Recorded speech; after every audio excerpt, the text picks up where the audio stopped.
Y bueno, pues maestro Miguel, agradecemos su disposición y apoyo para compartir sus ideas y sobre todo los planteamientos en favor de una educación física de excelencia.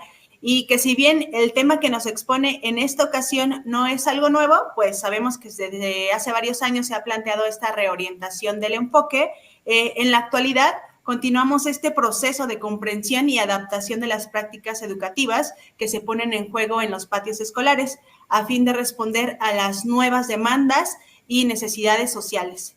En este sentido, en el marco de la nueva escuela mexicana han surgido dudas acerca de la perspectiva que tiene nuestra disciplina y escucharlo sin duda es una oportunidad de que maestras y maestros encuentren algunas orientaciones que les ayuden a consolidar sus experiencias y sobre todo fortalecer sus habilidades tanto pedagógicas como didácticas. Así que nuevamente bienvenido maestro y pues adelante, es un gusto escucharlo. Muchas gracias, maestra Dulce, maestro Oscar, por sus comentarios. Maestros que nos acompañan en esta transmisión, pues es un placer poderme dirigir a ustedes a través de esta plataforma. Y bueno, pues el día de hoy vamos a platicar de cómo estamos viendo la educación física en nuestro país, en nuestros días, de dónde venimos, cuál es el sentido del... Y creo que eso nos va a ayudar a ir configurando con más fortaleza lo que hacemos en los patios de las escuelas. Ustedes saben, la educación física es una forma de intervención que tiene más de 100 años de instaurada en todo el mundo. Y bueno, nuestros orígenes seguramente están en el deporte, en los cuidados de la infancia. Y este tránsito que hemos vivido durante tantos años a través de los llamados o denominados enfoques. Un poco el sentido de la plática es cómo podemos entender hoy lo que hacemos en los patios de las escuelas, directamente cuando trabajamos con los niños, cuando intervenimos en sus desempeños motores. Es decir, vamos a platicar un buen ratito sobre este tema y bueno, espero poder aclarar las dudas que se pudieran generar al respecto. Pasamos la primera, por favor. Miren, cuando tratamos de entender el enfoque, lo primero que tendríamos que pensar es si la educación física se tiene que seguir llamando educación física. De ese tamaño podría ser hoy la reforma educativa. Por supuesto que es un debate muy fuerte al que tendríamos que enfrentarnos, pero inevitablemente este par de conceptos, educar el movimiento, podría ser ya rebasado en nuestros días cuando hablamos ahora de educar al sujeto que se mueve, con toda su corporeidad, con toda su motricidad, con toda su historia de vida, el hábitus, dice Bourdieu. Bueno, todo eso estará presente en lo que hacemos todos los días. Por supuesto que no nos vamos a detener en si cambiamos la nomenclatura o dejamos la misma.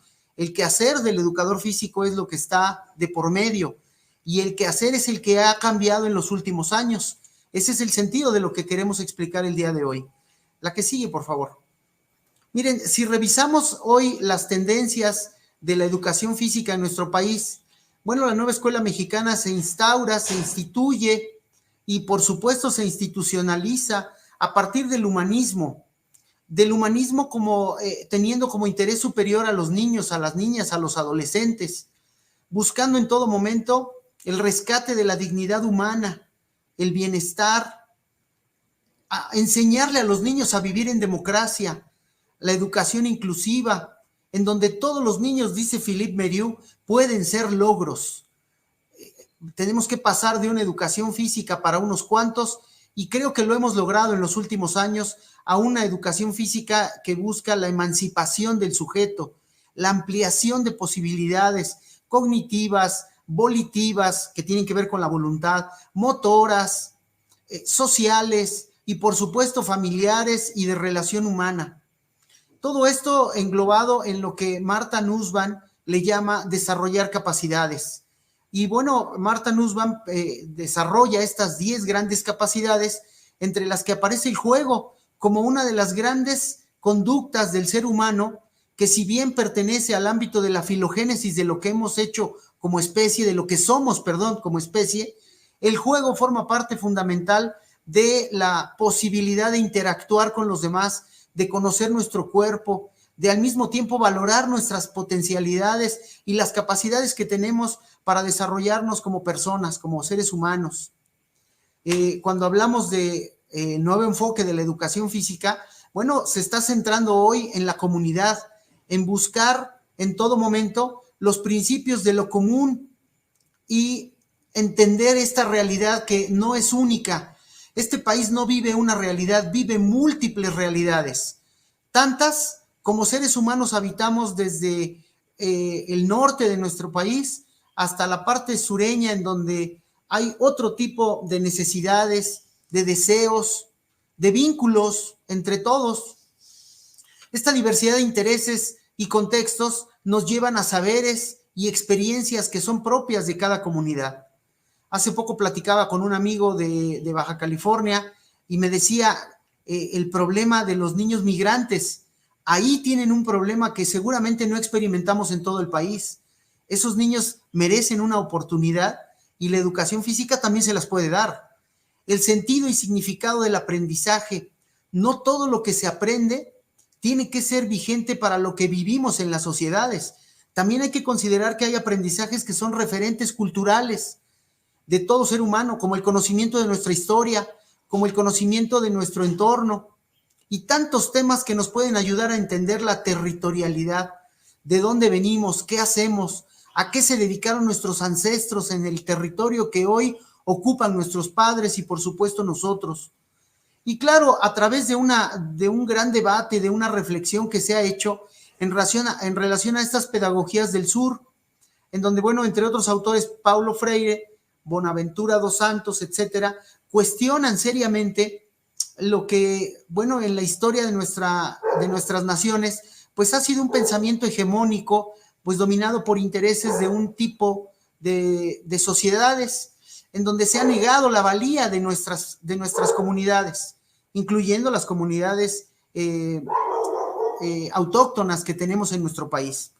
Y por otro lado, tenemos una serie de contenidos que no van a desaparecer, por supuesto, se están transformando a partir de ejes articuladores que no son otra cosa más que los que van a acompañar nuestras prácticas profesionales. No esperemos que el eje articulador responda tete a tete, es decir, uno a uno, a los PDA que queremos generar o a los propósitos que queremos diseñar para nuestros estudiantes. Todo esto nos va a ayudar a entender una perspectiva pedagógica y didáctica, en este caso de nuestra profesión. La autonomía profesional que cada uno tiene que ejercer será fundamental para entender cómo estos campos formativos se van a ir configurando en los patios de las escuelas. Y nada menos a nosotros nos corresponde el campo de lo humano a lo comunitario, en donde, bueno, las disciplinas hacen su aparición porque son saberes que permanentemente se trastocan. No son islas que se aíslan, valga la redundancia, que se marginan unas de otras y buscan su forma de gobierno, su forma de entenderse. No, por el contrario, son pequeños puentes que se van construyendo entre diferentes áreas del saber, en donde el niño es el principal receptor de la información que le demos. Es así como la educación física, entonces, se configura a través de diferentes enfoques y adquiere uno propio que en los últimos años hemos impulsado y se denominó enfoque sistémico y global de la motricidad. Este enfoque no viene de la nada, lo vamos a explicar a continuación, y bueno, en nuestros días se ha transformado en otro enfoque que se sustenta, se fundamenta en el anterior y se llama EDIM. La que sigue, por favor. Cuando hablamos hoy de nuestra educación en general, tenemos que entender que hoy enfrentamos desafíos que antes no enfrentábamos, estimados maestros y compañeros, maestras y maestros. Hoy nuestra sociedad enfrenta problemas como bullying, como maltrato infantil, como la violencia hacia las mujeres, la exclusión, la obesidad, el generar estereotipos desde la escuela. Han sido algunos de los múltiples problemas que estamos enfrentando y no nos queda más que intervenir para darle solución y salida a estos problemas. Obviamente la educación física no ha sido responsable de ellos, pero somos parte de un entramado global que se denomina educación, y esta educación busca ser para todos y para todas la gran oportunidad de entender el mundo de otro modo y de transformarlo, porque una educación que solamente orienta hacia un sentido informativo, pues parcialmente cumple su función, pero necesitamos una educación que transforme la sociedad. Por eso es que hay que crear en los muchachos, en nuestros niños, la cultura del esfuerzo, promover mucha creatividad, rompiendo estereotipos, rompiendo paradigmas, incluso rompiendo algunas tradiciones que pareciera que llegaron a la escuela y no se quieren ir, como formar filas, como hacer marchas, marchar el paso en su lugar, hacer escoltas, hacer equipos representativos para unos cuantos, cuando de lo que se trata es de atender a todos. Por eso es importante estimular a los niños para desarrollar su voluntad. La que sigue, bueno, y generar aprendizajes sustentables, es decir, estos que nos van a acompañar el resto de nuestra vida. ¿Por qué? Porque los adquirimos con fuerza, los adquirimos con potencia, digámoslo así, es decir, fueron más allá de lo significativo y hoy nos acompañan como aprendizajes sustentables para el resto de nuestras vidas. La que sigue, por favor. Cuando hablamos de un enfoque, tenemos que ver que el enfoque, dice Mónica Olarte, es poner atención en algo, focalizar en diferentes propuestas educativas, sociológicas, epistemológicas, es decir, de origen del conocimiento, para entender o abordar las diferentes demandas que nuestra sociedad nos está haciendo constantemente. Cada momento histórico ha tenido un programa, estimados colegas. Ningún programa ha sido mejor que el anterior. Todos buscan, obviamente, adecuarse a las condiciones y a las circunstancias que cada momento histórico nos ha dado y nos ha compartido. Por eso es interesante que hoy veamos lo que está pasando en nuestros días para poder atenderlos desde un enfoque distinto al anterior. Cuando hablamos de un enfoque, decimos, son estos lentes que nos sirven para mirar el ángulo desde diferentes formas, para tener un punto de partida de lo que queremos enseñar, para orientar hacia un fin común estos saberes y enfocarnos hacia un asunto relevante que queramos resolver. Por eso dice Bauman, el mundo posmoderno y las denominadas sociedades líquidas nos imponen saberes que deben ser validados por la escuela en todo el mundo. Y bueno, educación física no puede ser ajena de todo esto que estoy tratando de explicar. La que sigue, por favor. Algunos colegas me han dicho que el enfoque sistémico viene de alguna ocurrencia de Marta Castañero, de Oleguer Camerino. Cuando uno revisa la literatura, pues podemos encontrar los antecedentes de este enfoque desde el pleno humanismo de Petrarca, los pensamientos del idealismo de Platón. Dice Platón, la realidad es ejercer estas ideas que existen desde siempre porque son universalmente válidas. Y en este caso nosotros nos colgamos de valores, por ejemplo. Los valores son válidos, son vigentes, valga la expresión, desde siempre. El relativismo de Protágoras, el constructivismo de Jean Piaget, el holismo de Maslow o de Rogers. Es decir, tenemos unos antecedentes que realmente le pueden dar este sustento epistemológico a nuestro enfoque. La que sigue, por favor. Pero, ¿qué pasó hacia el 2000? ¿Por qué cambiamos el paradigma de la educación física en México? Aquí no me he cansado de decirlo, porque me parece que es necesario hacerlo, reconocer el trabajo que hicieron en su momento para transformar nuestra profesión hacia ya un lejano 2002 en la formación inicial, el maestro Luis Brito, la maestra Sol Deseano, el maestro Ernesto Ponce y, bueno, el maestro Francisco Deseano y un grupo de expertos, educadores, que comandados por el maestro Olac Fuentes, recién fallecido, le dieron un sentido distinto a nuestra profesión. Cambiaron el paradigma del modelo anglosajón de ganar y perder por un enfoque más participativo, un enfoque que atienda a todos. Y bueno, así es como surge el enfoque sistémico que acuña Berta Lanfy hacia la década de los 30, con tres características interesantes. La totalidad, en donde dice los sistemas tienden a conservar lo que son, su propia identidad. La sinergia, el sistema trasciende las características de los propios individuos que conforman ese sistema. Y la entropía, todo cambio en alguna de las partes de ese sistema afecta a todos los demás. En este escrito que recientemente publicamos para la Secretaría de Educación Pública, lo explicamos de manera contundente. Cuando un maestro se enferma, y tiene que faltar a clases y los niños ya no son los mismos porque su maestro de educación física o su maestra ya no está. Y alguien, es decir, ese miembro de ese sistema se ha ausentado y altera todo el sistema. Por más que llegue otro maestro nuevo, entusiasta y dedicado, los niños dicen, nos falta nuestro maestro. Por eso es interesante este modelo, este enfoque educativo que busca transformar lo que sucede en pequeños sistemas. La escuela es un sistema, los grupos conforman otro sistema y el docente pertenece a ese gran sistema. La que sigue, por favor. Todo docente que se incrusta en un sistema tiene que atender todo lo que implica ese sistema, incluyendo las nombradas, denominadas habilidades sociales por Goldstein. Él nombra muchas, pero yo retomo estas 4 que me parece que son fundamentales. Las necesidades básicas de escuchar, mantener una conversación, hacer preguntas, dar las gracias, presentarse a sí mismo y a otros, hacerle un elogio a alguien. Oye, qué bien te quedó esto que hiciste. Oye, qué buena participación tuviste el día de ayer. El docente tiene que mediar, entre otras cosas, estas habilidades sociales en el patio. Los niños tienen que aprender, por ejemplo, en las avanzadas, a pedir ayuda, aprender a participar, levantar la mano y decir, ¿y si lo hacemos de este otro modo? ¿Y por qué yo propongo que cambiemos esta regla? ¿Y si lo jugamos con otro material? Es decir, no podemos cerrarnos a que el maestro es el que lleva en absoluto el control de lo que pasa en un patio. No, el maestro propicia aprendizajes, el alumno propicia ideas y las lleva a cabo. Claro, las experimenta, las explora, no las trabaja.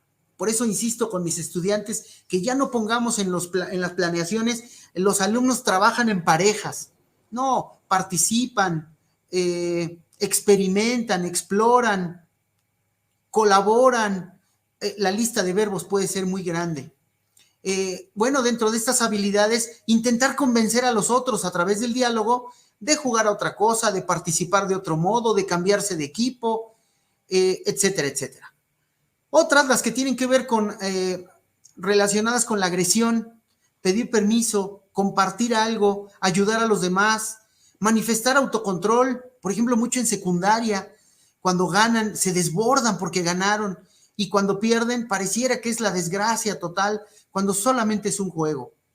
Es interesante ver cómo ahora que terminan los partidos de las ligas europeas y nacionales de fútbol, en la grada ves gente que está llorando, y dices, ¿cómo es posible que no pueden tener un autocontrol? La escuela tiene que enseñarles eso, jugando, participando, siendo parte de un equipo, sentir la sensación de estar en un equipo que gana, que pierde, que empata, pero que finalmente es parte de un proceso más grande, más ambicioso, que se llama educar al otro, formar al otro. Y claro, evitar la confrontación. En nuestras escuelas no puede haber confrontación física. Esa es una conducta que debemos erradicar permanentemente de las escuelas. Claro, en la medida de nuestras posibilidades. Empecemos por nuestra sesión, por ejemplo, ¿no? Y por último, las relacionadas con los sentimientos. Conocer los propios sentimientos, expresarlos. ¿Cómo te sientes hoy? ¿Estás triste? ¿Estás preocupado? ¿Estás aburrido? ¿Estás enojado? Tenemos que enseñarle a los niños desde preescolar a manifestar sus sentimientos. Conocer los sentimientos de los otros, expresar afectos, darle la mano, que los niños se den la mano, ¿por qué no que se den un abrazo si fuera necesario?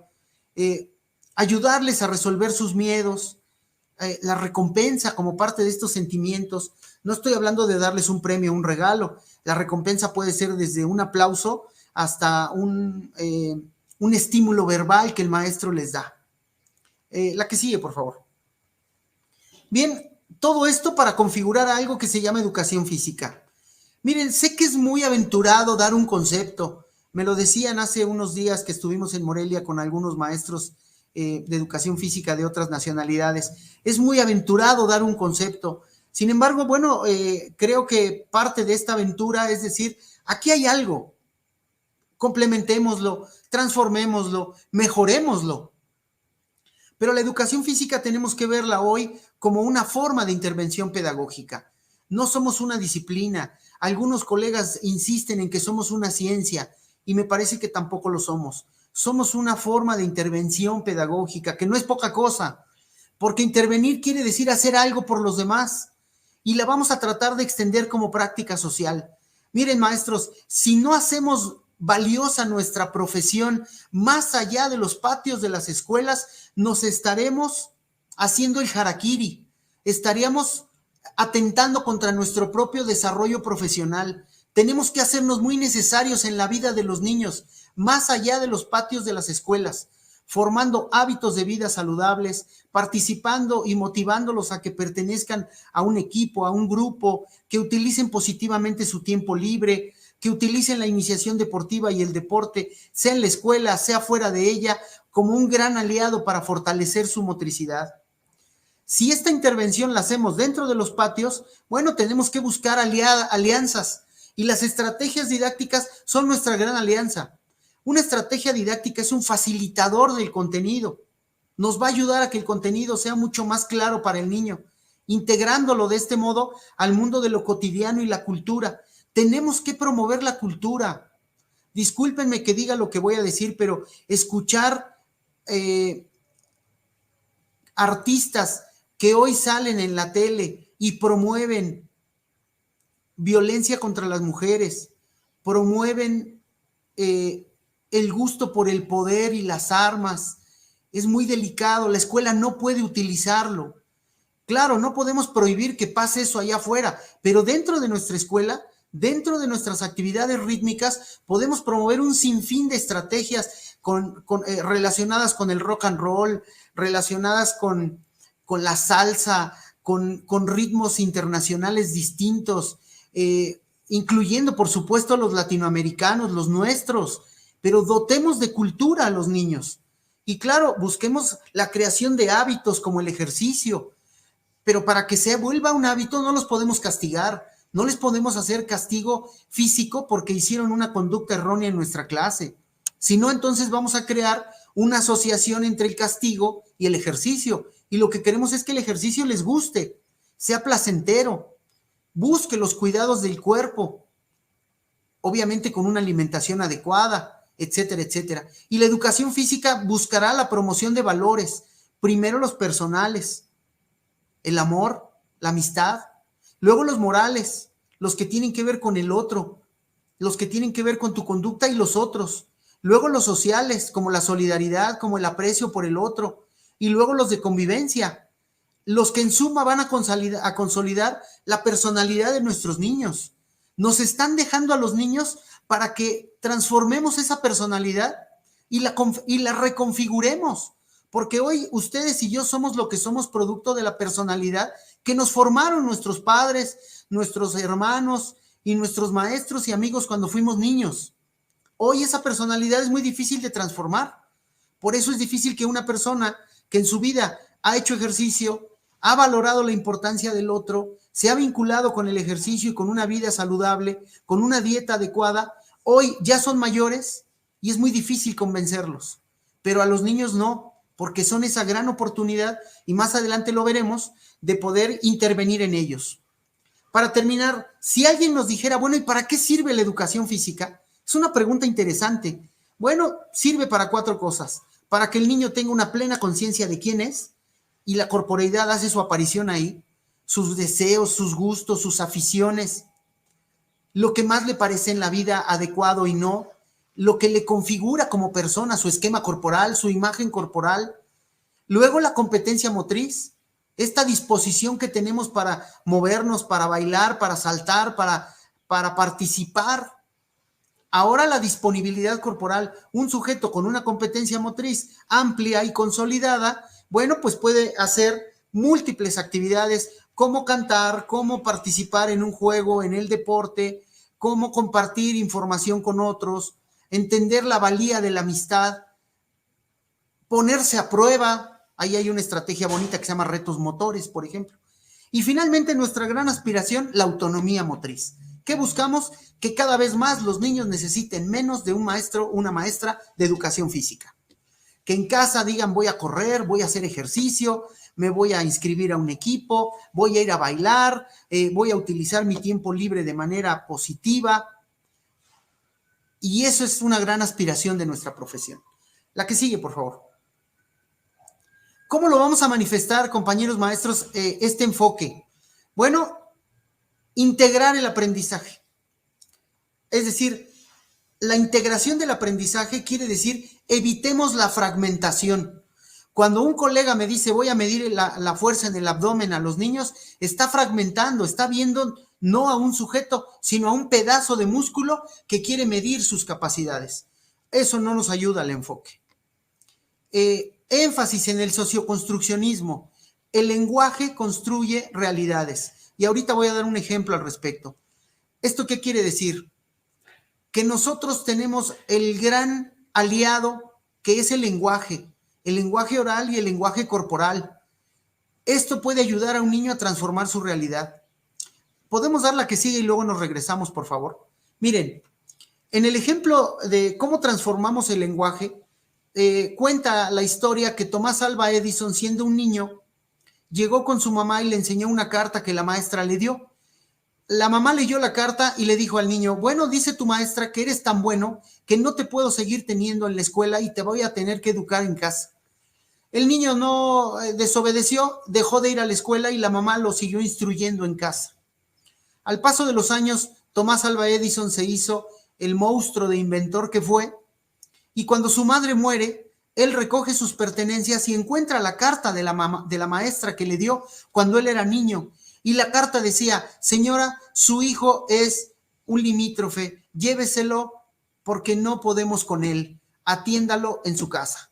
¿Qué hizo la mamá? Transformó esa carta, esa aparente carta, en un lenguaje de superación, de entrega, de disposición, y creó un niño genio.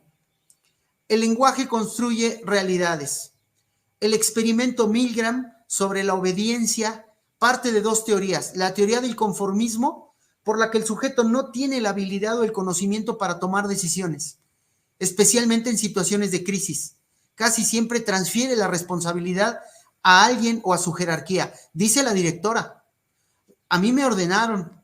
Y la teoría de la cosificación, en donde se explica que en esencia la persona que obedece se mira a sí misma como un instrumento que realiza los deseos de otro para que no se considere, por el que no se considera responsable de sus actos. El experimento Milgram lo pueden buscar en YouTube, es interesantísimo. A una persona la contratan, a unas personas las contratan como actores, las contratan para un experimento, sabiendo que este experimento va a ser falso. Y a otro, que no es actor, que no sabe del experimento, le dicen que va a contratar a estas personas. Y a través de una cámara de Gesell le hace preguntas, y si las personas se equivocan en la respuesta, les lanza una descarga eléctrica de 17 watts, que potencialmente se van aumentando cada que se equivocan. Los actores del otro lado sabían que se tenían que equivocar hasta llegar aparentemente a una descarga de 400 watts, que puede poner en riesgo la vida de cualquier persona. Bueno, pues el aparentemente reclutador, sabiendo que podía causarles la muerte, seguía apretando el botón para darles descargas eléctricas porque había sido ordenado que hiciera eso y él tenía la responsabilidad de obedecer. El tercer ejemplo es el del fenómeno de Pigmalión, en donde yo te digo que un niño es de un modo y tú lo miras de ese modo con el que yo te dije que lo mires. Pero al paso del tiempo te podría yo haber engañado y el niño era totalmente distinto. Pero si yo te digo cómo es, el fenómeno de Pigmalión implica que tú lo crees tal cual. Por eso es que el lenguaje transforma esas realidades. Y por último, el ejemplo de la motivación en los asilos. A un grupo de ancianos en un asilo, un grupo de jóvenes les pide que participen en una prueba en donde tienen que hacer un zigzag con unos balones o con unas pelotas en un salón cerrado, sin desgaste físico, pero lo tienen que hacer contra reloj. Los ancianos aceptan, los jóvenes hacen el cronómetro, lo ponen en marcha, y cuando terminan de participar todos, ellos les hablan y les dicen, oiga, sus tiempos son mucho mejores de los de la edad que tiene. ¿Cuántos años tiene? No, pues 80. Oiga, sus tiempos son como de una persona de 70. Invariablemente a todos los que les dijeron eso, les pidieron que volvieran a hacer la prueba y todos mejoraron sus resultados. El lenguaje construye realidades. Regresamos al anterior, por favor. ¿Qué implica entonces atender a la comunidad? ¿Cómo se manifiesta el enfoque? Atender la globalización. Un enfoque para todos, un enfoque de inclusión. Y por último, atención a las barreras del aprendizaje y la participación.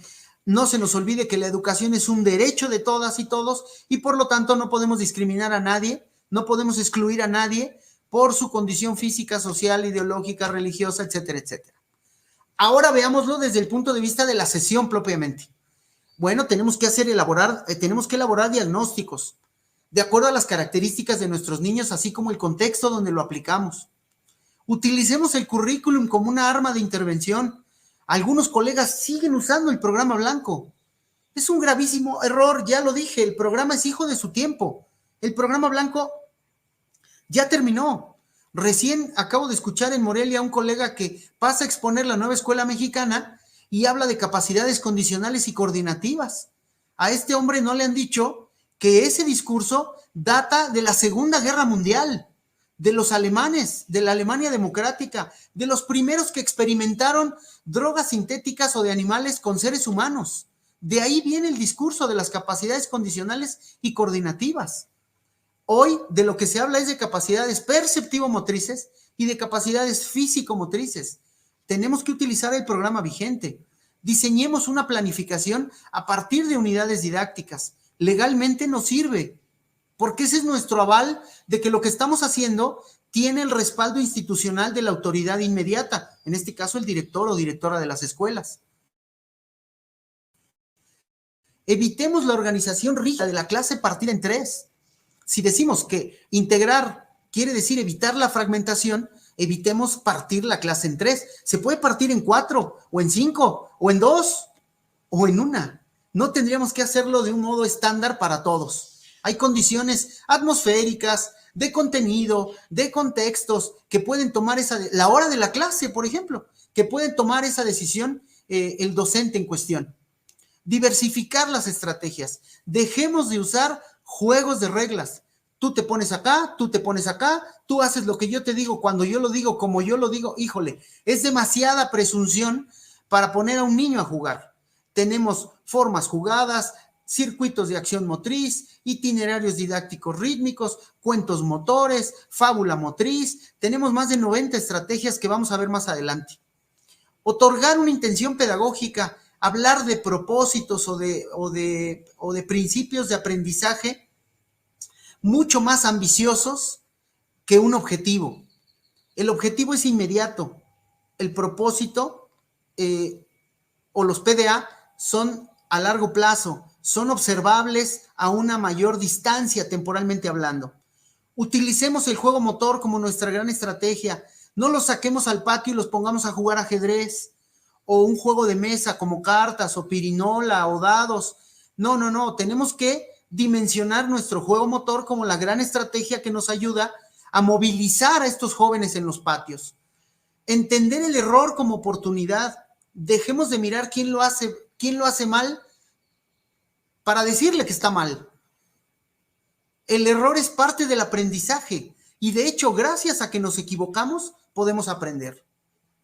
Dialogar e intercambiar puntos de vista. No podría haber una sesión en donde el niño no levante la mano y diga, yo creo que se puede hacer así, yo propongo de este otro modo. Hagamos que participen.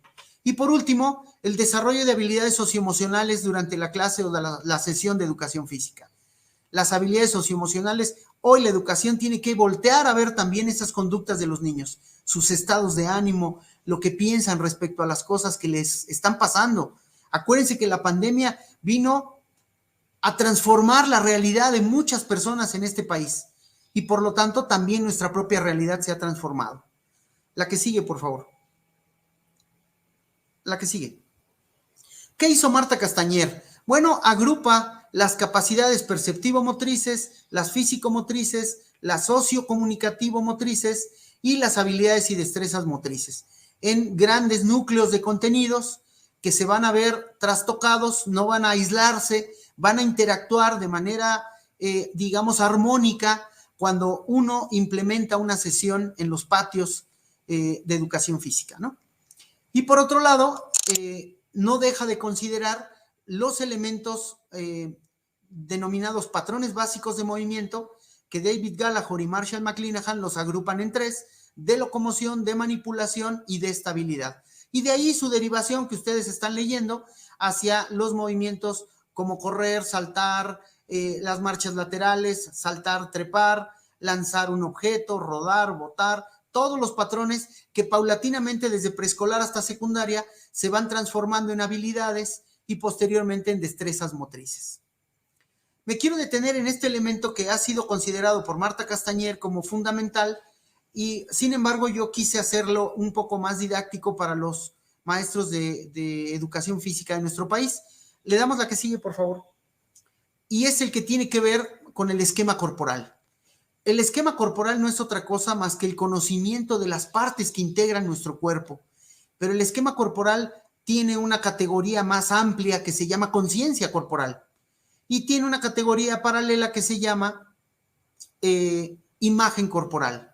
Entonces, el esquema corporal nos va a ayudar a entender las relaciones topológicas, arriba, abajo, lejos, cerca, al frente, detrás, dentro, fuera, pero también las relaciones proyectivas, que es la orientación del yo en función de los objetos y de las demás personas, como jugar stop, ¿no? Estoy a 5 metros de distancia, 5 pasos, chicos.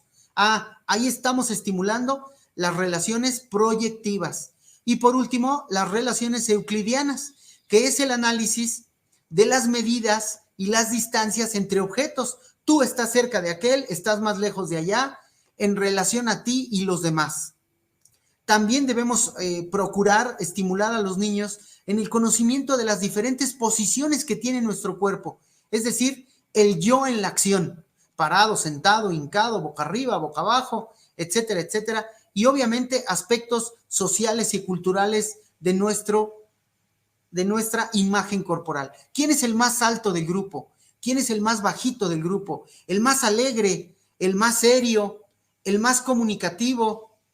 Es decir, cada grupo tiene características que reflejan su imagen corporal y tenemos que trabajar con ellos, estimularles todas estas capacidades a las que me estoy refiriendo cuando decimos esquema corporal. Es la materia prima de la corporeidad, es con lo que hacemos una conciencia de nosotros.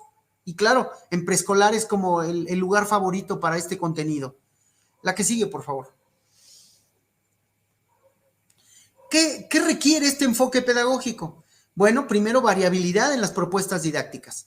Variabilidad es un principio de la competencia motriz que nos dice hay que transformar la tarea, hay que transformar la complejidad del movimiento, hay que transformar la habilidad en cuestión. Es decir, el aprendizaje para hacer pensar a los niños. No les pongamos juegos, pongámosles retos en donde tienen que pensar y actuar, proponer, sugerir formas de jugar y volver a participar. Obviamente, coordinados por un docente. El juego motor, nuestro gran aliado, ya lo expliqué. Los niños pueden ser logros. Es decir, esto es lo que requiere nuestro enfoque. La importancia de las emociones, observar la competencia motriz de nuestros niños, vincularnos con otras áreas del saber, sin que esto quiera decir que le tenemos que hacer la tarea a matemáticas o a español o a los otros campos formativos. Analizar las actitudes y los valores, el pensamiento estratégico como un gran aliado para poder solucionar problemas, buscar crear en ellos estilos de vida saludables y por último el gran tema de la inclusión. Oye, Miguel, ¿la educación física siempre ha sido inclusiva? Pues a últimas fechas sí, pero hace años no, porque había niños que querían participar en la escolta y los dejaban fuera. Querían participar en la selección de básquetbol y no tenían las habilidades, porque el maestro se cree entrenador y piensa que el niño es un jugador y piensa que la escuela es un club, y ninguna de estas tres cosas es cierta, ¿eh? Nos contratan como educadores físicos. Los niños son infantes queriendo aprender múltiples cosas, incluyendo los deportes, pero no solamente los deportes. Y por eso los contenidos de la educación física tienen que librarse como en una gran alberca en donde te metas te mojas. Así los contenidos. Donde llegues, a la sesión que llegues, diría cualquier niño, voy a aprender algo que tiene que ver con lo que ya expliqué, con mi cuerpo, con mi competencia motriz, con mi disponibilidad corporal, etcétera, etcétera. La que sigue, por favor. Aquí hay un ejemplo de una gama amplia de estrategias didácticas que parten de los juegos motores y, como ya lo dije, son los grandes facilitadores del contenido. Y aquí podemos ver rutinas de activación física, ejercicio. Claro que podemos enseñarles ejercicio, sobre todo en primaria superior y secundaria. Hacer una feria deportiva, un taller de animación, el deporte educativo, el deporte escolar, la iniciación deportiva con este enfoque de juegos modificados, torneos escolares, plaza de los desafíos, búsqueda del tesoro, juegos simbólicos, cuentos motores, juegos de socialización, de integración, de rompehielo. Los pongo hasta de colores para que podamos didácticamente asociarlos con mayor facilidad cuando se trate de utilizar unos y otros. La danza, el baile, la expresión corporal, las dramatizaciones, las composiciones rítmicas, no sé, los juegos de fuerza, de respiración, de equilibrio, los juegos posturales. Podemos pasar de estrategia a estrategia. Recordemos que estas estrategias no son puras, son flexibles, pueden mutar. Un juego de persecución se puede convertir en un juego sensorial. Un juego tradicional puede cambiar su lógica y hacerlo de otro modo. Fíjense, por ejemplo, juguemos stop, pero en lugar de que digas declaro la guerra en contra de y corras, midas los metros a partir de tus pasos, ahora cambiemos de espacialidad a temporalidad. Declaro la guerra en contra de Claudia, o Juana, o Luis. Y en lugar de decir estoy a 5 pasos o a 10 pasos, digo estoy a 8 segundos de ir, tocarle las manos, chocarlas y regresar a mi lugar. Y habrá otro que sea el juez y cuente 1001, 1002, 1003, y cuando él diga 1008, tuve que haber regresado a mi lugar. Ahí ya no jugamos con la espacialidad, sino jugamos con la temporalidad. Solo como una idea, no se trata de necear, ni mucho menos negar la valía de todos los juegos que ustedes saben mucho mejor que nosotros, porque estamos pues en el patio con los niños y podemos poner no solo esto, sino muchos más. Repito, evitando los juegos de reglas. Ya los hemos puesto demasiado. Creo que los estilos de enseñanza, el estilo de mando directo, resultó ser que el maestro no se apropió del mando directo, sino el mando directo se apropió del maestro. Y hoy el maestro no enseña otra cosa más que puro mando directo. Y creo que no, tenemos que diversificarnos hacia otras posibilidades. La que sigue, por favor. En este momento, el conocimiento tiene que pasar a ser aprendizaje y ahora impactar en la vida de los niños, con los amigos, en la familia, en la comunidad. El aprendizaje, como lo dije hace un rato, pasa de ser significativo a ser sustentable, acompañarnos el resto de la vida. Miren, la escuela y la educación tienen que impulsar la capacidad para solucionar problemas. Hasta ahí yo estoy de acuerdo. Pero hoy tenemos que hablar de formación humana. ¿Por qué? Porque la formación humana busca que el sujeto transforme el entorno con inteligencia. Hoy se tiene que hablar mucho de ecología. Sobra decir lo que está pasando en el país con estas altas temperaturas que no habíamos visto en décadas. Esto no es gratis. Esto tiene que ver con el entorno. Tenemos que enseñarle a los niños que estamos afectando el entorno y que la formación humana busca transformar este entorno, pero de manera positiva, con inteligencia. Por eso es que tenemos que hablar de múltiples temas. Claro, enfocarnos a lo motriz. Esa es la razón de ser de nuestra profesión en un patio de escuela. Pero no debemos descuidar otras áreas de oportunidad que pueden estar presentes, como la famosísima vida saludable. La que sigue, por favor. Cuando hablamos del campo formativo de lo humano y lo comunitario, estamos pensando en aprendizaje-servicio, una propuesta educativa que combina procesos de aprendizaje y de servicio a la comunidad en un solo proyecto bien articulado que los participantes se forman al trabajar sobre necesidades reales del entorno. Ahí tenemos una característica del aprendizaje-servicio. El protagonismo recae en los estudiantes. Ellos tienen que investigar, tienen que buscar soluciones a un problema, claro, desde luego, acompañados por un docente. El aprendizaje basado en las experiencias, la ética y los valores personales. Claro, es un aprendizaje que busca eso. No negar la valía de lo que los niños saben, no negar la valía de lo que el contexto sabe. A veces los docentes solo participamos por horas, por minutos en ese contexto y luego nos vamos a otro contexto. Bueno, entonces es más legítimo todavía reconocer los saberes de ese contexto que tratar de transformarlos por los saberes tuyos.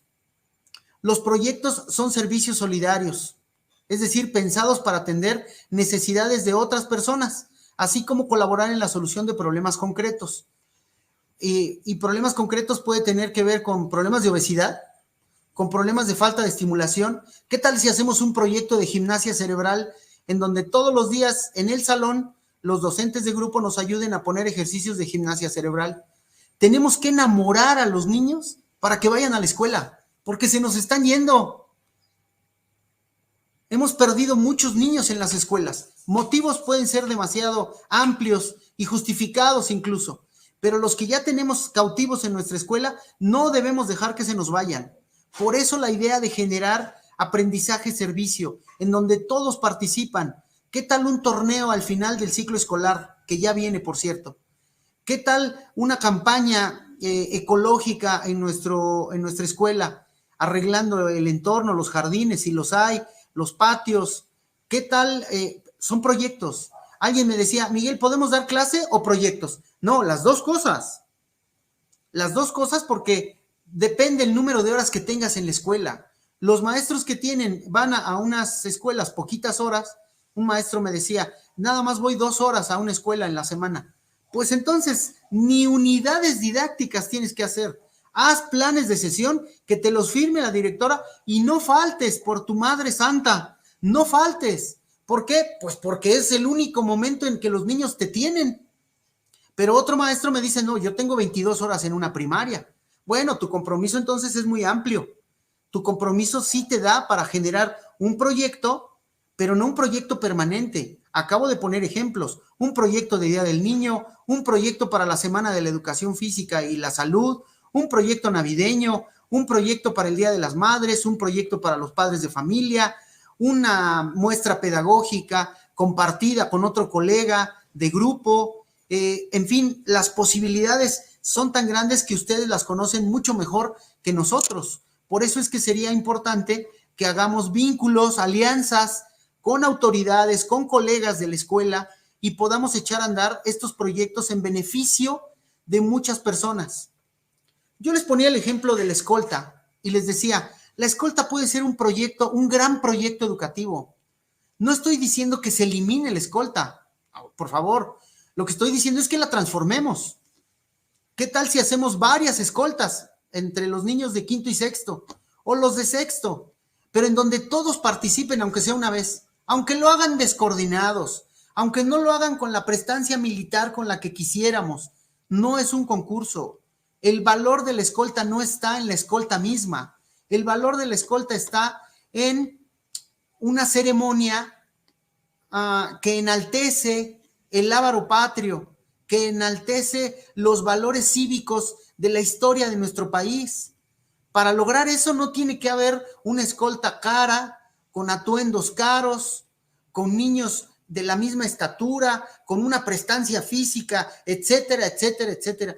Me parece que eso obedeció a un enfoque ya muy rebasado de nuestra profesión. Hoy todo mundo podría participar. Repito, aunque no lo hagan tan bonito como a veces quisiéramos. Pero lo importante y lo valioso es la experiencia que les estamos dejando. Recordemos que la escuela, decía Platón, sirve para enseñar a desear lo deseable. Y lo deseable es que el niño diga, participé en la escolta, fui parte de un equipo, el maestro nos llevó a unas competencias, si gané o perdí es consecuencia secundaria, no es la más importante. Claro, si el maestro enaltece ganar como lo más importante en la vida, pues me parece que estamos construyendo un imaginario falso, porque en la vida no solo se gana y se pierde, hay matices. A veces se gana más perdiendo o a veces se pierde más ganando. Analicemos la frase y verán que tengo razón. En general, me parece que estas son como las grandes apuestas a lo que queremos hacer. Creo que es la última, ¿verdad? Y la que sigue, por favor. Y bueno, pues no quisiera terminar esta participación sin antes compartirles un video que hice exclusivamente para este evento en el que muchos colegas nos están viendo, nos están analizando y claro que criticando. Y bueno, pues ahora quisiera que lo viéramos y bueno, después podríamos contestar algunas de sus preguntas y sus puntos de vista. Espero les agrade.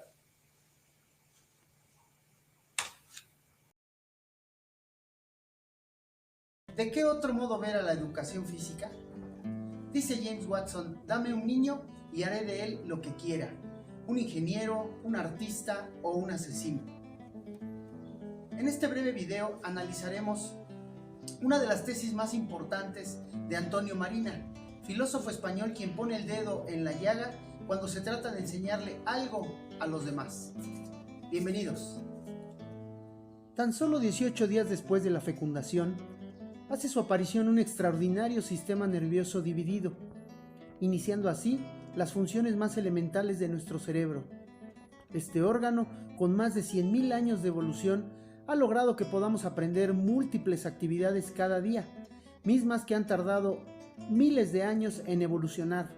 Por ejemplo, la escritura, la pintura, el baile, la música y muchas otras que tal parece pasan desapercibidas en el transcurso de la vida cotidiana. Esta estructura pesa 1500 gramos, mientras que el de un elefante 5 kilos. Entonces, ¿qué nos hace distintos? La respuesta es sumamente compleja, pero se fundamenta en dos aspectos. El primero es porque tenemos más células nerviosas que cualquier otro animal. Y el segundo, la capacidad de interconexión con el resto de nuestro cuerpo, lo cual produce múltiples e infinitas posibilidades de realizar tareas cada vez más complejas. Este maravilloso órgano, además, utiliza impulsos eléctricos y bioquímicos para conectarse y con ello controlar las funciones elementales que nos hacen humanos. Respirar, mantener la frecuencia cardíaca, realizar la digestión, regular la temperatura del cuerpo, enviar e interpretar la información de los sentidos para conectarnos con el mundo exterior y, por supuesto, movernos. Es gracias al cerebro que podamos pensar, recordar, hablar y comunicarnos, gestionar las emociones, analizar, formular opiniones, planificar, organizar, soñar, esperanzarnos por algo o por alguien y finalmente aprender. Es preciso tomar en cuenta que para aprender necesitamos al menos 3 elementos básicos, mismos que se complementan y no pueden entenderse de manera aislada. Nos referimos, como dice Antonio Marina, a la motivación, la práctica y el proyecto a seguir. Motivación es una palabra que etimológicamente quiere decir movernos. El movimiento también se aprende y se construye, no solo se repite y mecaniza, sino que se vive y se comparte. De ahí la valía desde las primeras edades de la educación física que comienza en casa y se extiende del preescolar hasta la educación secundaria. Esta motivación se manifiesta cuando el recién nacido conoce su cuerpo, proceso que se denomina esquema corporal, y poco a poco aprende a controlarlo en el espacio y en el tiempo. ¿Qué hacer para otorgar sentido a este gran acontecimiento? Lo primero será crear el deseo de moverse, convivir, relacionarse con las demás personas, acercarse a ellas y reconocer que tienen vínculos e identidades, en este caso, en casa y luego en la escuela y la comunidad. O como decía Platón, hay que enseñar a desearles lo deseable. Enseguida promover el deseo, que es ese impulso por seguir haciendo algo placentero, es decir, poniendo una meta interesante. Luego, hacer que esa actividad sea reiteradamente atractiva y le cause un sentimiento grato, como reír, gritar, correr, saltar, entre muchas otras conductas motrices, y finalmente propiciar un facilitador de la tarea, en la que a partir de las situaciones que se presenten, todas y todos puedan ejecutar los movimientos, cantos, rondas, desplazamientos o lo que hayamos decidido planificar para ese momento en que son nuestras y nuestros alumnos, y con ello despertar su creatividad. Entendamos que la motivación no puede ir solo de la mano del movimiento puro o sin sentido. Si quisiéramos correr un maratón, por ejemplo, no solo bastaría estar motivado para hacerlo, comprarme unos buenos tenis, un pants, un reloj de pulsera que mida mi frecuencia de pasos y del corazón. No. Ahora necesitamos la práctica. Ese deseo que nos motivó inicialmente se tiene que transformar en entusiasmo. Por cierto, etimológicamente esta palabra quiere decir el que lleva un Dios dentro. Y para ello debemos practicar. Es el modo de ponernos en condiciones para alcanzar nuestras metas o propósitos adquiriendo hábitos adecuados. Es el ejercicio que quiere decir frecuentativo, lo que queremos inculcar. Entonces necesitamos practicar de manera constante, cometiendo muchos errores. De hecho, el aprendizaje llega y solo puede consolidarse a partir de los errores.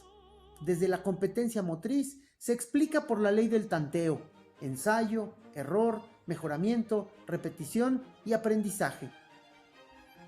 Practicar nos permite mejorar lo que antes habíamos logrado, solo que ahora lo hacemos más complicado. Es necesario considerar que en este momento del aprendizaje algunas alumnas y alumnos se pueden desmotivar, generalmente porque sus docentes les han impuesto un nivel de exigencia muy alto, priorizando la eficacia o la eficiencia como si se tratase de formar un deportista, cuando lo que debemos desear es que se motiven y realicen lo que puedan y quieran hacer con su cuerpo para explorarlo, reconocerlo, ponerlo a prueba, sentirse más seguro y generar un espíritu de disposición, lo que les permitirá seguir aprendiendo y continuar controlando ese cuerpo. Algunos educadores afirman que la práctica hace al maestro, y esto no necesariamente puede ser cierto, porque no se requiere ser eficiente en alguna ejecución corporal para que las demás personas aprendan de este hecho. No olvidar que existen muchas formas de aprender por parte de alumnas y alumnos, no solo desde lo kinestésico. Podríamos decir entonces que la práctica hace a las alumnas y los alumnos, y es con estrategias didácticas asertivas que podrían motivarse y practicar los movimientos que decidan aprender, desde luego orientados por un docente. Siguiendo con el ejemplo del maratón, podemos decir que no basta con estar motivados para correrlo, ni siquiera practicar trotando algunos días en el parque. De ese modo nunca lo lograremos. Se requiere de un tercer elemento y nos referimos al proyecto. Para darle una connotación profesional hacia la educación física, podemos decir proyecto de intervención, porque intervenir quiere decir hacer algo para las demás personas, apegados a principios pedagógicos y éticos razonables. Un proyecto solo puede funcionar cuando disponemos de voluntad, deseos de transformar y generar un sujeto diferente en muchos sentidos, más seguro, explorador de sus desempeños motores, creativo, que se compromete con una meta y finalmente valora el resultado. No olvidar que la experiencia adquirida es fundamental para construir algo que antes no existía, siendo esto la base para un pensamiento y acción creativa. En la realización de un proyecto debe haber un compromiso por el otro, con la otra, es decir, acompañar y hacernos cargo de ellas y ellos para que orienten sus intereses y deseos, transformen sus motivaciones en nuevas y diversas experiencias en momentos con un alto valor y significado, como lo es la sesión de educación física. Concluyendo con el ejemplo del maratón, de nada sirve estar motivado y practicar durante varios días si no tengo un proyecto y alguien a un lado que me oriente por donde puedo hacer más cosas, lograr mis metas, un educador, una educadora, un responsable de ti y de las demás personas. El control de nuestro cuerpo estará presente en todo lo que vivamos desde la niñez, pero debemos hacerlo con motivación, práctica y proyecto. Gracias.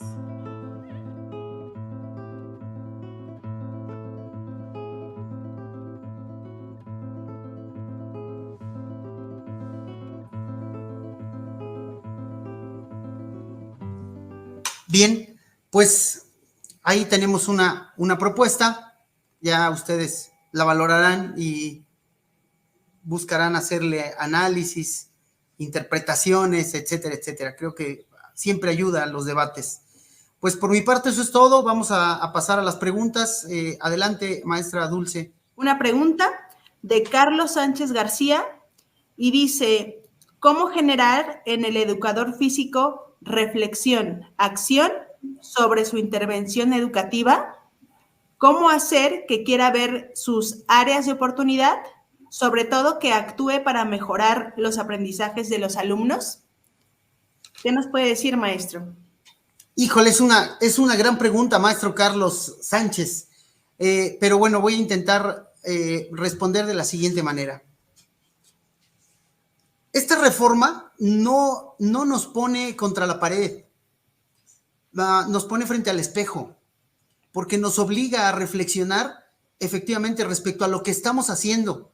Pero cuando uno reflexiona sobre lo que está haciendo, pues también debemos reflexionar sobre lo que hemos dejado de hacer. Yo estoy seguro que en esta plática algunos colegas se vieron identificados de algún modo y dicen, yo lo que dice el maestro yo lo estoy haciendo, pero habrá otros que digan, yo no estoy de acuerdo con eso y yo estoy haciendo otra cosa. Bueno, a esos colegas que piensan diferente, la invitación es, mírense en el espejo, digan qué están haciendo, qué están proponiendo para mejorar lo que estamos haciendo todos. Esta profesión no le pertenece a nadie, es una profesión de Estado. La mejor manera de generar un sujeto reflexivo, analítico y crítico es a partir de la información. Por eso es fundamental que los colegas, maestro Carlos, nos pongamos a leer, nos pongamos a analizar lo que hacemos, a revisar los programas, a revisar las reformas, todas, no nada más esta, para poder entender de dónde venimos y cuál es el trayecto que ha configurado la profesión. Es decir, si me preguntan cómo le hacemos, poniéndonos a leer, poniéndonos a estudiar, revisar materiales, analizar nuestras estrategias, revisar nuestras unidades didácticas. Es decir, estamos hablando de un proceso complejo de reflexión colectiva de una profesión, no de un maestro. Eso estaría bien fácil, que a un maestro le digamos cómo solucionar la falta de entendimiento, de comprensión de lo que hace, o mejorar con reflexión su análisis de la práctica.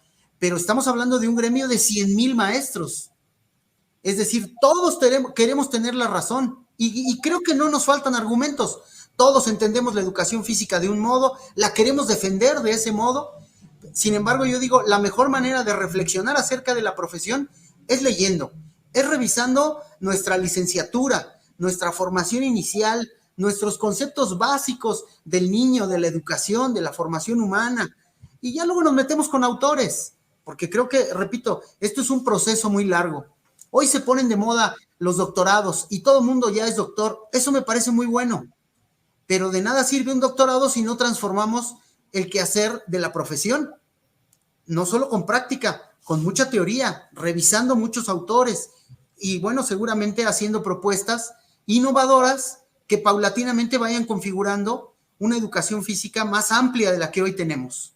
Tenemos aquí otra participación de Óscar Trujillo y comenta, la variabilidad es esencial en la puesta en práctica actual de la educación física, pero es también evolucionar de estrategias didácticas aisladas a métodos y modelos de enseñanza activos.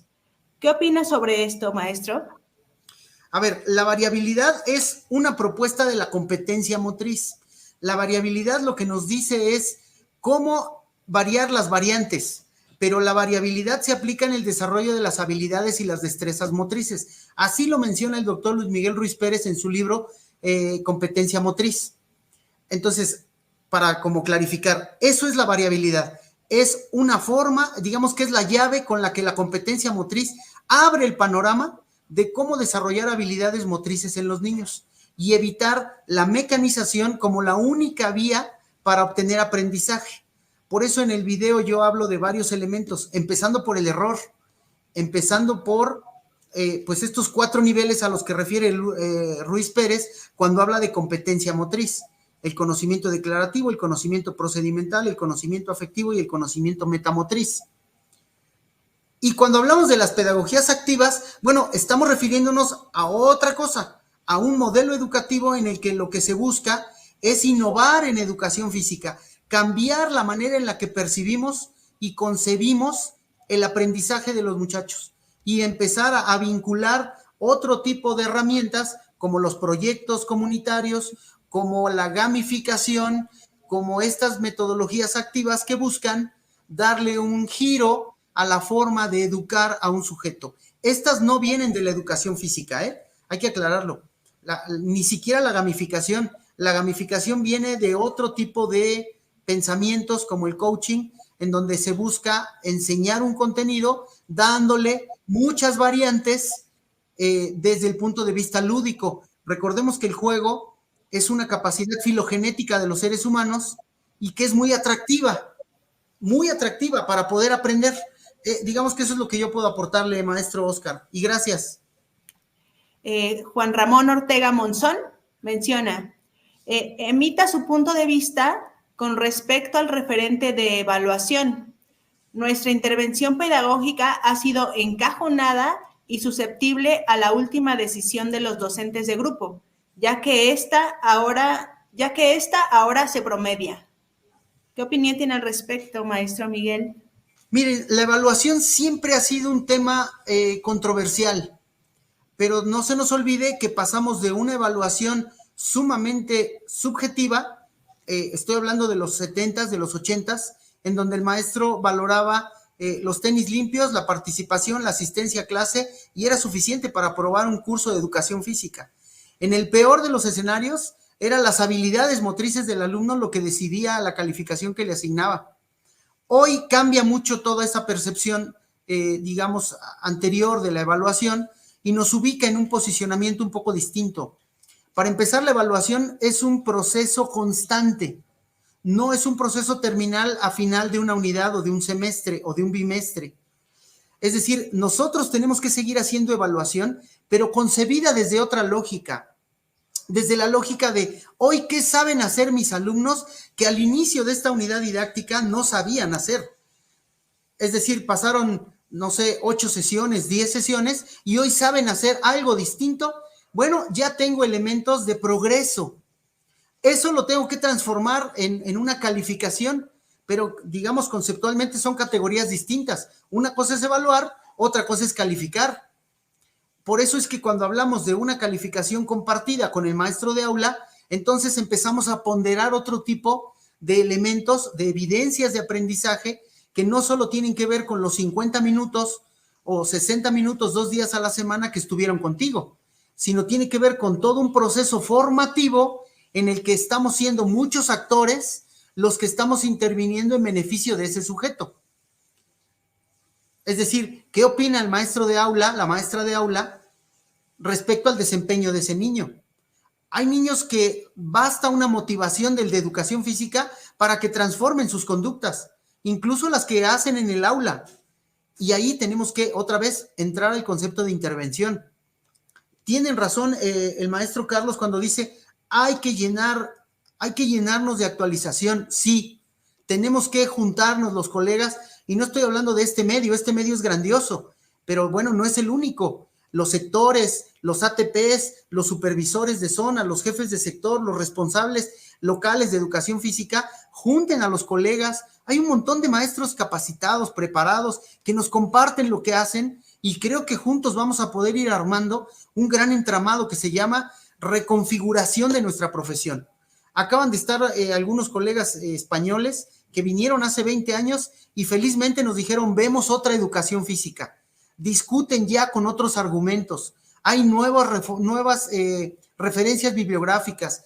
Es decir, se está moviendo nuestra profesión, aunque despacito, maestro Juan Ramón, se está moviendo despacito, pero creo que la podemos ir moviendo con cursos de evaluación, con pláticas, conferencias, talleres de evaluación, en donde podamos checar indicadores de evaluación, en donde podamos ver instrumentos de evaluación, pero repito, no para asignar calificación como la máxima aspiración. No se vayan por esa, váyanse por la más compleja. Evaluar es qué hemos hecho, cómo lo hemos hecho y qué hacemos para mejorar.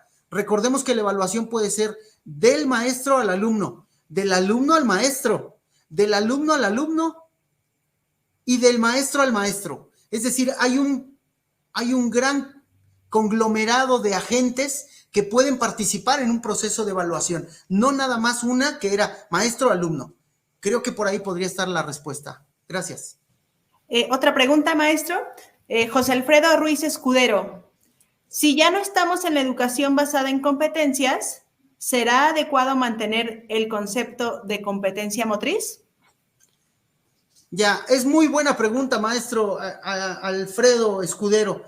La competencia motriz no es un concepto de un enfoque educativo. La competencia motriz es el modelo de aprendizaje motor que le denominó el doctor Ruiz Pérez, apegado a varios colegas internacionales, sobre todo británicos, sobre cómo se aprende. Es decir, la competencia motriz es un modelo de aprendizaje motor. Hay varias formas de aprendizaje. La que muchos de nosotros tuvimos fue el modelo de aprendizaje de la mecanización, en donde alguien pone el ejemplo, otro repite, el maestro corrige, el otro vuelve a repetir y busca la mecanización para terminar con un movimiento automatizado. Ese es un modelo de aprendizaje motor. La competencia motriz es otro modelo de aprendizaje motor. Es decir, se llaman igual, pero no refieren a la misma necesidad pedagógica de utilizarla. Las competencias cumplieron una función educativa en la década del 2000 y tenían como finalidad buscar que un sujeto fuera más competente en el plano de lo laboral, empezando por la escuela. Acá estamos hablando de competencia motriz, pero desde el punto de vista del modelo de aprendizaje motor. Espero haber sido claro. Gracias, maestro. Tania Montelongo Quintero, hablando un poco del ejemplo que nos ponía maestro Miguel del deporte en su sentido competitivo, menciona: en este sentido, le doy la razón, la participación de nuestros alumnos en torneos de voleibol nos ha dado una alarmante realidad de cómo les afecta a los niños las emociones y lo carentes de autocontrol, que participar en equipo les ha permitido gradualmente autoconocerse y regular de manera saludable sus emociones. No, bueno, sí. Viene otro comentario de Lina. Sin duda, el maestro de educación física es una gran influencia de los niños, porque si en casa no hay influencias saludables de alimentación y ejercicio, el maestro viene siendo su gran inspiración. Todos los niños se ponen felices cuando llega la clase de educación física al salón. Por eso estoy en contra de que los niños reciban la clase de educación física solo una vez a la semana, cuando para muchos niños es el único momento de su día en la que hacen actividad física. Gracias por la ponencia, excelente y felicidades. Gracias por las felicitaciones. Maestra Tania, efectivamente el deporte puede ser un gran catalizador de un montón de emociones. Aquí el asunto es cómo le hacemos para que esa experiencia la vivan muchos y no unos cuantos. Qué bueno que pudo ver mejora en las conductas de jóvenes, de niños, a partir del voleibol. Dicho sea de paso, el voleibol es un deporte muy interesante, en donde si lo vemos incluso a nivel profesional, cada que hay una jugada, hay una manifestación de empatía con el otro. Sea para bien, porque logramos un punto, hay un saludo. Sea para que consolarnos porque no logramos el punto, hay un saludo. Permanentemente en el voleibol se está reconociendo el esfuerzo del otro. Eso es raro que pase en otros deportes, ¿eh? Por eso me gusta el comentario. Y yo agregaría, pues, ¿qué tal un cachibol? ¿Qué tal si metemos un juego modificado en donde no solo participen 3 adelante y 3 atrás, ¿no? Como es el voleibol, sino que participen muchos más. ¿Qué tal hacer una secuencia en donde puedan participar con menos tantos, más niños, con un balón más grande, con condiciones totalmente distintas, en donde se mantenga este espíritu de participar, de trabajar en equipo, de aportar, Creo que ahí es donde vamos destrabando esta idea, digamos, excluyente que históricamente el deporte nos ha dado y transformarla en una más para todos, que ese es el sentido de lo que queremos hacer. Carlos Sánchez menciona, el campo de lo humano y lo comunitario sugiere utilizar el aprendizaje-servicio como metodología para abordar los contenidos.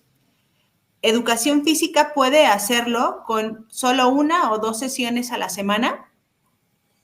Sí, como lo comenté hace un ratito, eso va en dependencia directa del número de horas para la que estamos contratados. Porque aunque yo dé 2 clases a la semana, si en esa escuela solo tengo esas 2 horas, se vuelve muy complicado echar a andar un proyecto con tan pocas horas, pues. Y yo decía, ahí cada región tiene particularidades y cada maestro tiene características que lo hacen viable de echar a andar un proyecto en beneficio de muchos más. Pero eso tiene que ver directo con las condiciones laborales con las que estamos contratados. Hay maestros que pueden tener 30 horas en secundaria, por ejemplo, y no les da ni para dar, les da para dar clase a todos y les da para dar hasta a diseñar proyectos y se incrustan en diferentes proyectos del gran proyecto escolar. Bueno, ahí yo creo que es otra condición distinta y ahí se puede ver con mucha más claridad este aprendizaje-servicio. Ahora, algo interesante de esto, y no lo dije, es el vínculo con los padres de familia, ¿eh?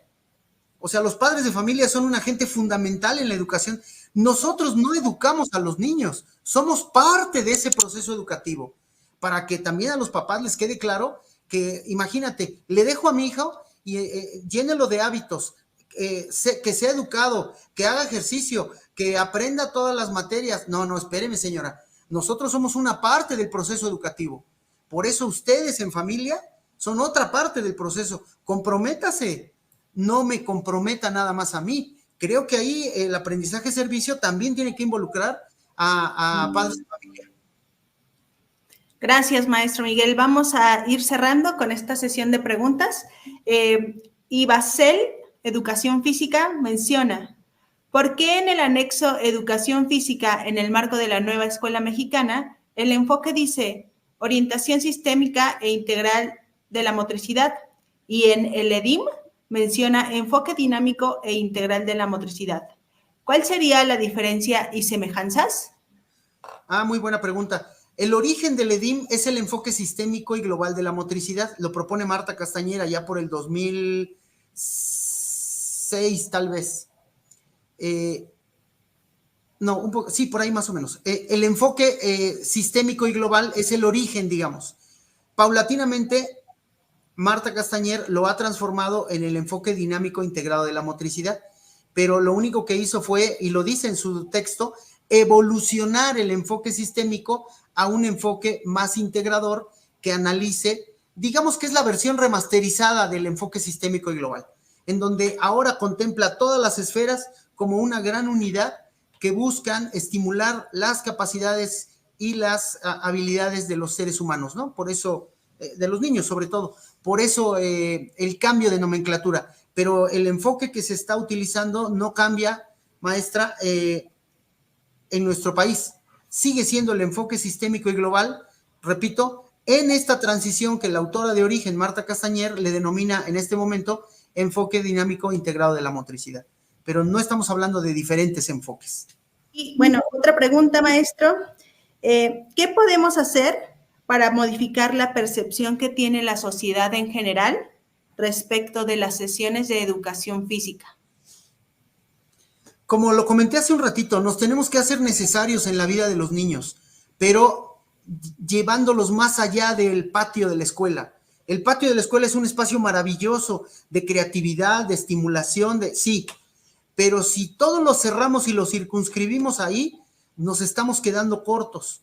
Le tenemos que demostrar a la sociedad, a través de los niños, por supuesto, y a través de las escuelas como marco institucional, la valía de nuestra profesión, en donde somos tan necesarios en la vida de los niños, desde cuestiones posturales, cuestiones alimentarias, cuestiones de tiempo libre, estimulación de capacidades, formas de comunicarse, el lenguaje corporal, las dinámicas que ponemos. ¿Qué tal un reto entre los niños de el fin de semana tienes que jugar con tu papá? Que te diga a qué jugaba cuando él era niño y nos lo platicas en la próxima clase. ¿Qué tal otra en donde le digas que tu mamá te diga cuáles son los alimentos más saludables que ustedes comen en casa? Y entonces la mamá va a tener que hacer una reflexión y empezar a ponderar que la escuela es parte de la formación de su hijo. Y el educador físico está siendo también copartícipe de esa gran formación. Tenemos que hacernos necesarios, más de lo que ya hemos hecho, porque tampoco hay que decir que no hemos hecho nada. Hemos hecho mucho, pero tenemos que hacernos muy necesarios en las comunidades, con la gente. Si podemos interactuar con ellos, todavía mucho mejor. Hay muchos proyectos en donde el educador físico interactúa con los padres de familia, las matrogimnasias, la convivencia padre e hijo, estas caminatas que se hacen alrededor de las escuelas, esta bicicleteada que me encontré un día allá en Oaxaca, en donde los papás traen las bicicletas y alrededor de la escuela hacen una vuelta con los niños en bicicleta. Ahí es donde aparecen muchas maneras de interactuar para hacernos necesarios. Creo que por ahí va la idea de transformarnos. Otra pregunta para usted, maestro. ¿Cuáles serían algunos de los principales logros que hemos tenido en educación física y qué aspectos deberíamos atender? Bueno, yo creo que a nivel nacional un gran logro es haber incrustado un nuevo enfoque que ya lleva muchos años, pero haber transformado o intentado transformar nuestra profesión. Otra, la elaboración de materiales. Hay mucho material hoy en educación física, antes no lo había. Dicho sea de paso, con la maestra Sol Deseano, ellos inauguraron la elaboración de ficheros, allá por los 96, ficheros para educación física. Y hoy podemos encontrar muchísimo material. La pandemia nos trajo muchísimo material de videograbaciones de colegas que estuvieron haciendo en casa grabaciones para sus alumnos. Esta dimensión teórica de nuestra profesión no se había movido como hoy se ha movido. El tema de la corporeidad, de la motricidad, del aprendizaje motor, obvio, de la competencia motriz, de las estrategias didácticas, del diseño de unidades didácticas, de estrategias para la evaluación. Si ustedes analizan el lenguaje técnico que hoy utiliza un educador físico, estamos discutiendo de tú a tú con españoles, con argentinos, con colegas canadienses. Creo que vale la pena decir que se ha movido la profesión. Obviamente, como toda reforma, pues no se mueve al unísono, ni se mueve de manera inmediata. Los cambios van avanzando, pero yo creo que cada vez más hemos encontrado eco en algunos colegas, sobre todo los colegas jóvenes, que se están formando en las normales, que es otro gran logro. En el 2002 se transforma el plan de estudios de las normales y eso es lo que viene a dar hoy una consecuencia histórica de una visión mucho más social, más humanista que utilitarista de la profesión. Entonces creo que hemos hecho cosas interesantes, nos hemos juntado con otros colegas, hemos atendido el tema de las emociones, hemos atendido el tema transdisciplinar, participación en los consejos técnicos escolares. Hoy el educador físico ya no se va de los consejos, ¿no? Se queda y levanta la mano y opina y dice, yo puedo participar de este modo, tenemos un caso de un alumno en esta otra escuela. Es decir, creo que se ha movido la profesión, pero no lo suficiente. Esto no acaba. Y yo creo que mientras más colegas se vayan sumando, más poder de convencimiento vamos a tener, pues a diferencia de otros colegas que no han querido cambiar. Incluso algunos me lo han dicho en algunos foros, en algunos congresos, es que la misma burra pero revolcada, ¿no?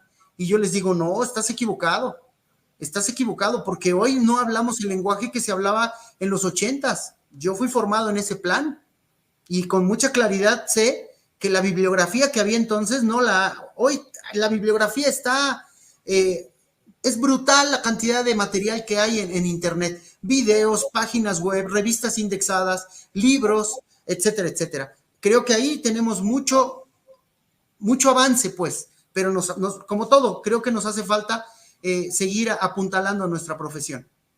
¿Nos podría dar su opinión acerca de qué manera podemos fomentar que el desarrollo de la motricidad no sea exclusivo de las sesiones de educación física? Pues sí, claro, es un tema bien interesante. Miren, para que se los digan a los maestros de básica, obviamente los que no son de educación física, no hay una sola normal en el país que en diferentes momentos de la formación inicial de los maestros de educación primaria no hayan hablado de Piaget, de Henry Wallon, de Montessori, de Makarenko, de Henry Wallon, de Brunner, de todos estos pedagogos, psicólogos, incluso sociólogos, que no refrenden la importancia de la motricidad en el desarrollo del niño. Decía John Locke, no hay nada en la razón que antes no haya pasado por los sentidos. El movimiento es la base de la maduración del sistema nervioso. Lo saben los maestros de grupo. El problema es que no lo quieren reconocer, pues en parte porque desconocen la valía de la educación física en la formación de los niños. Pero sí podemos ayudarles, prestarles un cachito de nuestro patio para que salgan y dinamicen la educación en general. Qué padre sería una reforma educativa en donde los programas contemplan, a través de los maestros, por supuesto, una dinamización, una ludización de muchos contenidos que se pueden enseñar con mucha efectividad en los patios, en la viveza corporal del día a día. Claro, algunos tendrán que ser temas que se tienen que analizar en la tranquilidad de un pupitre, en la presencia de una lectura frente al niño, por supuesto, en la escucha del maestro que lee, del otro compañerito que pasa al frente a leer. Esos temas son fundamentales, pero hay otros que se puede sacar al niño al patio y dinamizarlos. ¿Qué tal una búsqueda del tesoro de temas de historia?